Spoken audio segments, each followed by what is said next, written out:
ရှင်တန်းတော်ရဲ့မဟာတကြံ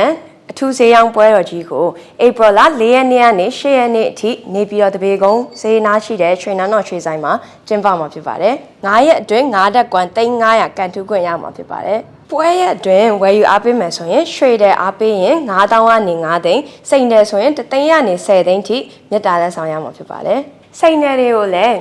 အလဲရောအယောင်းရော 0% ထားပြီးတော့25% discount လည်းချပေးထားပါတယ်။ပွဲ9ရက်အတွင်းဝယ်ယူအားပေးတဲ့သူတွေကိုထပ်ဆင့်ပြီးတော့မြတ်တာလက်ဆောင်ပေးအောင်မှာဖြစ်ပါတယ်ပထမဆု30ဒုတိယဆု15သိန်းတတိယဆု10သိန်းနဲ့နှစ်သိန်းဆု5သိန်း3ဆုတို့ကိုချီးမြှင့်အောင်မှာဖြစ်ပါတယ်5သိန်းပိုရောင်းသူဝယ်သူတိုင်းကိုလည်း3500ကူပွန်မြတ်တာလက်ဆောင်တွေပေးတော့အောင်မှာဖြစ်ပါတယ် loyalty program တွေလည်းခံစား권ရအောင်မှာဖြစ်တယ်ပြီးတော့ရွှေနန်းတော် logo ပါတဲ့ထီးလေးတွေလက်ဆောင်ပေးမှာဖြစ်ပါတယ် April 4ရက်နေ့နဲ့9ရက်နေ့ကို Stu Theater ကျွေးမဲ့အပြင်ညီမနဲ့အတူတူတခြားနုပညာရှင်တွေလည်းလာမှာဖြစ်တဲ့အတွက်နေပြီးတော့တပြေကုန်းဈေးနားမှာရှိတဲ့ရွှေနန်းတော်ရွှေဆိုင်မှာဆုံကြပါစို့